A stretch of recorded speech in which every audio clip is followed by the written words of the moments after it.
আজকে বানাবো বেগুন দিয়ে চারাপোনার ঝোল। তার জন্য একটা মশলা তৈরি করব। কড়াইয়ে একটু জল দিয়ে দিয়েছিলাম, জল দিয়ে তাতে দুটো টমেটো, আদা কুচি, শুকনো লঙ্কা, রসুন, কাঁচা লঙ্কা আর নুন দিয়ে 5 মিনিট সেদ্ধ করতে দিয়ে দিয়েছিলাম।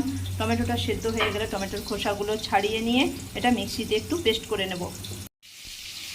কড়াইয়ে তেল দিয়ে দিয়েছিলাম, তেল গরম হলে নুন হলুদ দিয়ে মাছগুলো মাখিয়ে রেখেছিলাম, সেই নুন হলুদ মাখানো মাছগুলো ভেজে নিয়েছি আর নুন হলুদ দিয়ে বেগুনগুলোকে ভেজে তুলে রেখেছি। ওই তেলেই এবারে কালো জিরে আর জিরে ফোড়ন দিয়ে দিচ্ছি।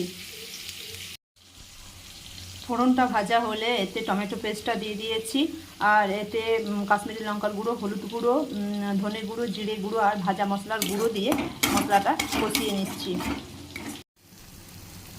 মশলাটা কষানো হয়ে গেছে, তেল ছেড়ে দিয়েছি। এরপরে একটু গরম জল দিয়ে দিচ্ছি। এতে ভেজে রাখা বেগুনগুলো দিয়ে দিচ্ছি।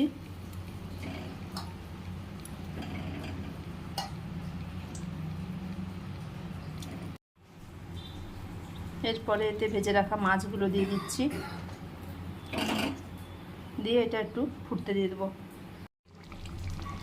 পরিমাণ মতো নুন দিয়ে ঝোলটা ফুটতে দিয়ে দিয়েছিলাম। ঝোলটা ফুটে গেছে, এর উপরের থেকে ধনেপাতা দিয়ে নামিয়ে নেব।